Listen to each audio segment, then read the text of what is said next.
Биринчи курстун студенти Мотез өткөн 2023 жылы Индия өлкөсүнөн келген.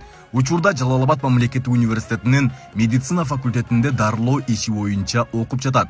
Билим алуу үчүн Кыргызстан өлкөсүн тандаган. Мында окуп бир топ ыңгайлуу дейт. Hello, myself Motez name. I am from India and I choose. Менин атым Мотез. Индия өлкөсүнөн келдим. Азыркы учурда дарылоо иши боюнча билим алып жатам. Тааныштарымдын көпчүлүгү Кыргызстанда билим алып жаткандыктан мен дагы ушул өлкөнү тандадым. Келгениме 1 жыл болоюн деп калды.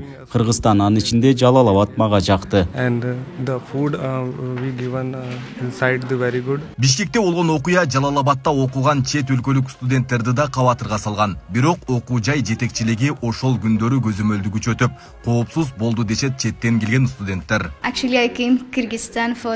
Мен Индия өлкөсүнөн келгем. Учурда 6-курста окуп жатам. Кыргызстанда билим алам деп өзүм тандаганмын. Кечеги окуяда биз такыр корккон жокпуз. Анткени окуу жайдын жетекчилиги, милиция кызматкерлери биздин коопсуздугубузду тыкыр көзөмөлдөп турушту. Dean rector, everyone is helping us. Our dean ma'am and our faculties, we are coordinating very nicely.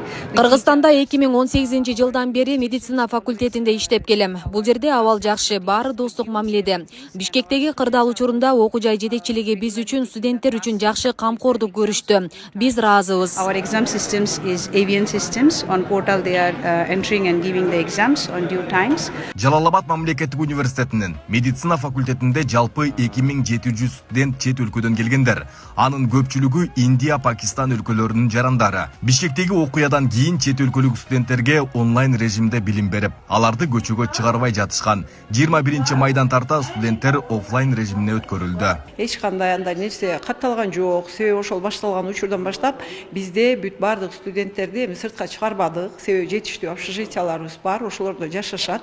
Ошон үчүн аларды сыртка чыгарбай эле кече күнгө чейин ошол жерде болушту. Бирок ошол эле учурда бүт бизде дежурстволор уюштурулду. Жетекчилик тарабынан, администрациядан, өзүбүздүн факультет тарабынан күндө ошол жетекчилик күнү менен болуп, очередь менен болуп атышты. Чет өлкөлүк студенттердин көпчүлүгү окуу жайдын жатаканасында жашаса, 30%дайы өз алдынча батирлерде жашап келишет. Ал эми кооптонуп калган студенттерди жатаканаларга жайгаштырышкан.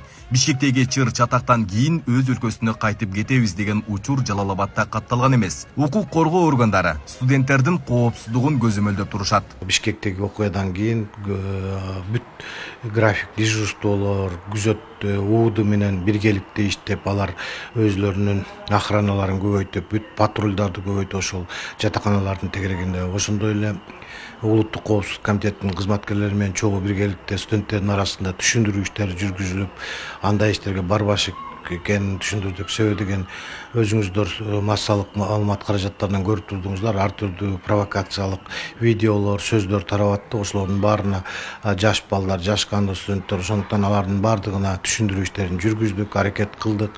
Ошонун негизинде болсо керек, пока тынч эле, Кудай шүгүр. Кеткен студенттер бул кимдин сессиясы бүткөн курстар кете баштады, кимдин билети бар болсо.